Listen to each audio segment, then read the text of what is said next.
Assalamualaikum warahmatullahi wabarakatuh. Alhamdulillah, nahmaduhu wa nusalli wa nusallimu ala rasulihil karim, hamidan wa musalliyan wa musalliman. Hadratil mukarramin wal muhtaramin, para asatidz, para orang tua, para tokoh masyarakat, bil khusus Shahibul Bait, dan seluruh jamaah yang mudah-mudahan kita semua senantiasa dirahmati dan diberkahi Allah Subhanahu wa Ta'ala.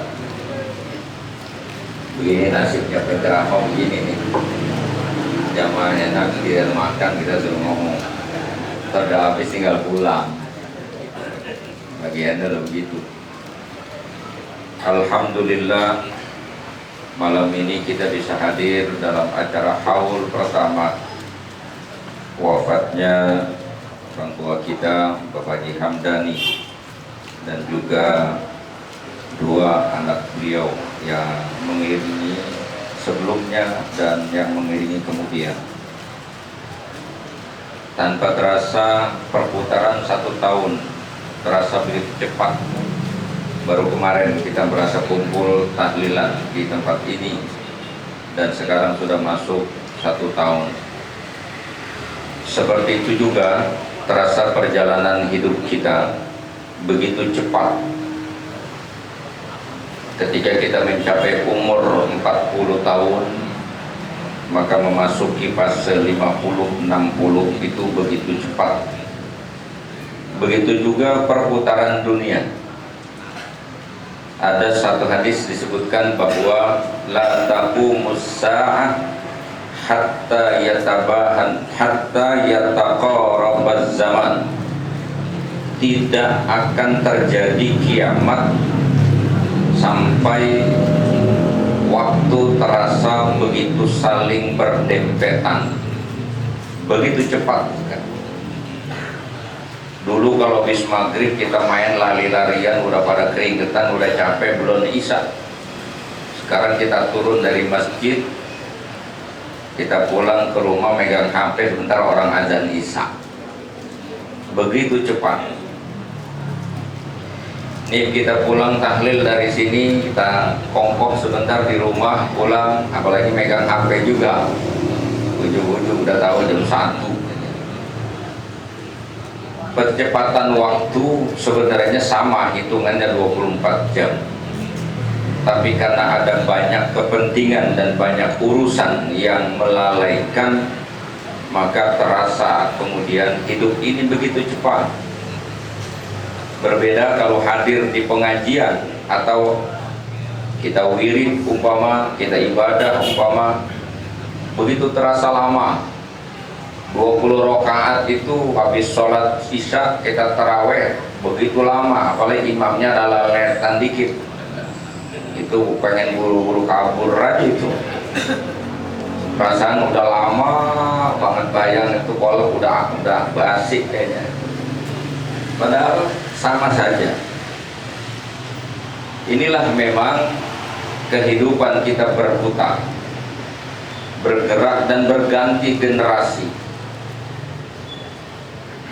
Itu semua bukan dalam genggaman kita.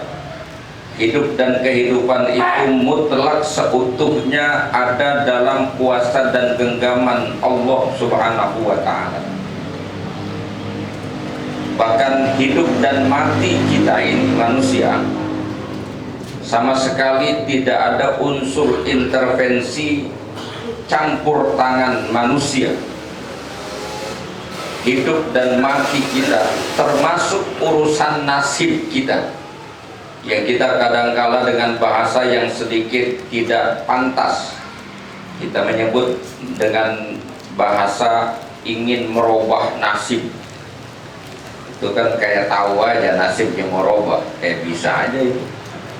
Sok bener, Masya Allah, itu bahasa-bahasa liar yang kalau dalam tinjauan tauhid kita nggak akan ketemu itu Pak, bahasa ngerubah nasib. Kalau memilih wilayah ikhtiar memang iya. Seperti ketika Sayyidina Umar bin Khattab radhiyallahu an ada acara serah terima wilayah kekuasaan dari bangsa Romawi di wilayah Irak. Lewat daerah itu sedang terjangkit penyakit taun, maka Sayyidina Umar mengalihkan perjalanannya lewat tempat lain, tidak mau lewat tempat itu. Lalu ada sahabat yang bertanya, apakah kau lari dari takdir Allah?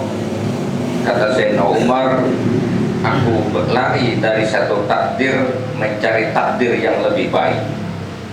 Itu konteksnya ikhtiar. Maka hidup kita juga, wilayah kita memang wilayah ikhtiar.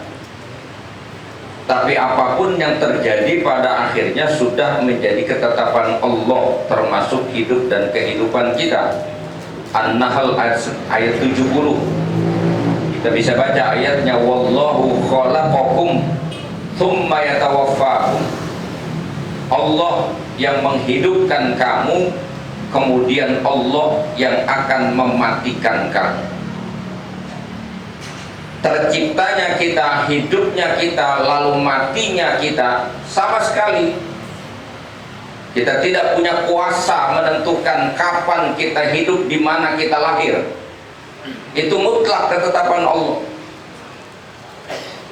Dan kapan kita mati, di mana kita mati juga kita tidak tahu. Di dalam surah lain itu sebutkan wa fi ayyi ardin tamut.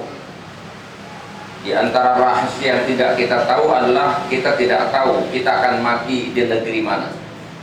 Ini ancang-ancang kita ini matinya di Tanah Koja ini. Ancang-ancangnya. Ada udah patungan kuburannya keburu penuh, belum ngisi dia. Ancang-ancangnya. Kita tahu. Kita nggak tahu. Itu kita boleh saja dalam pandangan kita semacam itu. Makanya saya tidak setuju dengan bahasa orang yang bilang hidup ini pilihan. Pilihan dalam arti memilih takdir nggak bisa. Pilihan itu terkait dengan kasab kita. Itu ikhtiar. Karena ada baik, ada buruk, pasti manusia pilih yang baik. Itu namanya ikhtiarnya. Dapat atau tidaknya itu urusan Allah. Kita juga nggak tahu Pak, lahir dari perut siapa, ternyata dari perut ibu kita masing-masing. Kita nggak bisa pilih itu bukan wilayah ikhtiar, itu wilayah Allah. Jadi tidak semua pemaknaan hidup ini pilihan, seolah-olah semuanya kita yang pilih. Dan saya suka tanya, kalau kaya sama miskin pilih mana? Rata-rata bilangnya pilihnya kaya, nyatanya bukan, nggak bisa. Kalau itu berdasarkan pilihan, maka ya semua orang. Ini dalam acara haul kayak begini, mengingat orang yang sudah meninggal supaya kita ingat mati. Kalau ditanya mau hidup terus apa mau mati, mau hidup terus. Orang doanya minta panjang umur, kan berarti mau hidup terus. Ya betapapun kita sering minta doa panjang dengan minta panjang umur, juga wayanya mati masa terpanjang. Itu tidak ada tuh ikhtiar kita di situ. Ikhtiar kita mah kalau sakit berobat, urusan baik sama kagak mah, urusan baik atau sembuh atau kagak, ya itu urusan Allah. Dan seolah-olah kita selalu bersandar dengan ikhtiar, itu yang salah sebenarnya. Pada level itu kita salah. I'timad alal amal namanya, menyandarkan semua yang kita inginkan pada kerja kita, pada usaha kita. Tidak. Ayatnya wa 'alallah falyatawakkalul mu'minun. Hanya kepada Allah lah hendaknya orang-orang beriman itu berserah atau bersandar. Kalau bicara ikhtiar itu sekedar membuka peluang. Orang kalau udah belajar sungguh-sungguh, terbuka peluangnya untuk jadi orang pintar.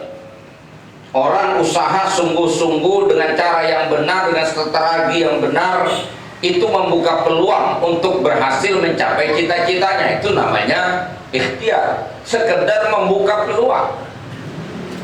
Tapi apa kemudian semua peluang akan menjadi hasil? Ya belum tentu.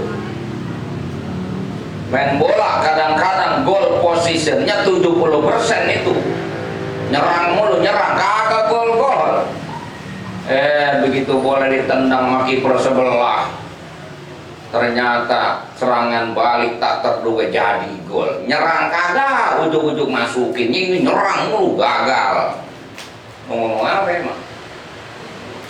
Jadi sekedar membuka peluang. Rajinnya orang belum tentu menghasilkan hasil. Orang belajar sungguh-sungguh belum tentu juga kemudian bakal pintar. Tapi kesungguhannya akan menjadi catatan. Ikhtiarnya itu dinilai oleh Allah. Sama orang usaha juga begitu, nyari duit, nyari rezeki, nyari penghidupan, membuka peluang. Semua peluang dia baca, dia pintar menangkap peluang. Peluangnya terbuka, tapi belum tentu juga hasil. Nah, kalau orang bilang orang berhasil itu karena sungguh-sungguh, kagak juga. Kalau orang sungguh, memang orang miskin kagak sungguh-sungguh. Orang miskin ngotot banget nyari duit, uratnya susah. Saking ngototnya pengen sembahyang. Orang susah dipikir yang sungguh-sungguh orang kaya doang. Orang susah kok ngotot banget, emang kagak hasil. Mau dibilang apa? Waktunya kurang lama, usahanya sebentar, ngaji mulu. Lah kagak, yang usahanya terus-menerus juga. Kalau orang usahanya lama pasti bakal berhasil. Madura paling kaya, warungnya 25 jam, bukan 24 jam lagi, 25 jam loh, kagak tutup. Betul. Iya. Pada akhirnya yang terjadi apa yang Allah kehendaki itu. Disinilah kemudian iman kita menuntun kita mau kemana-mana juga ujungnya kita sadar kita datang dari Allah, kita akan kembali kepada Allah. Itu yang harus kita maknai hidup kita yang paling penting, mah. Terkait dengan nasib kita, semua orang kagak ada yang pengen punya nasib jelek, semua pengen punya nasib baik.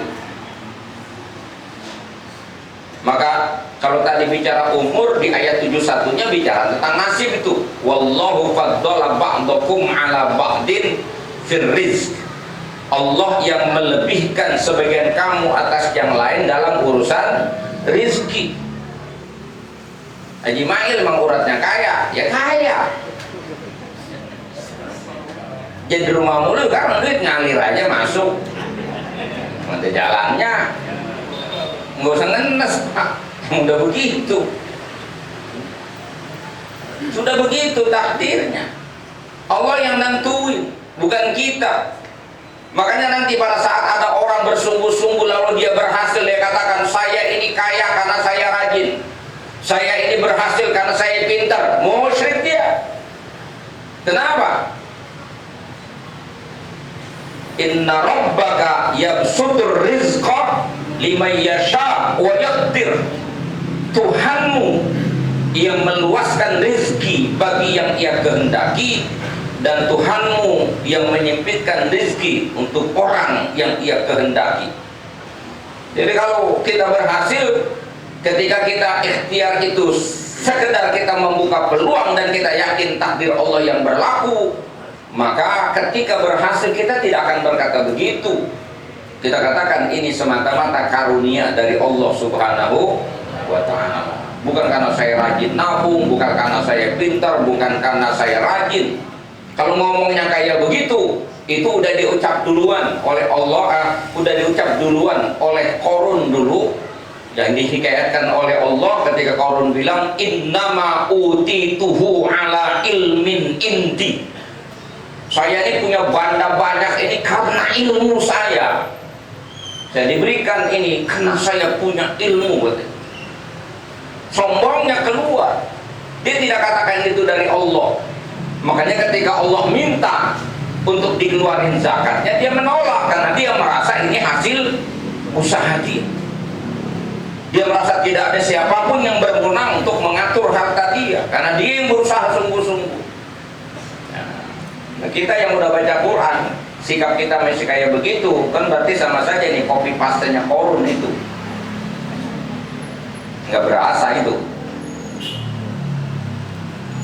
Atau orang bilang nih, kalau saya pintar, nah kamu sekolah biar pintar, biar jadi orang kaya. Dia pikir orang kalau pintar pasti kaya. Belum tentu. Belum tentu. Pintar sama kaya ya, nggak selalu linier, nggak selalu sejalan. Lah bayangin ada orang kuliah udah lulus, pengen nambah lagi pendidikannya S2, S3. Ada yang keluar negeri, ada di dalam negeri, tinggalin kampungnya melanjutkan pendidikan. Akhirnya ngekos atau ngontrak. Yang anehnya, yang antiknya itu, yang sekolah pengen merubah nasib, ngambil S2, S3, ngontrak, yang punya kontrakan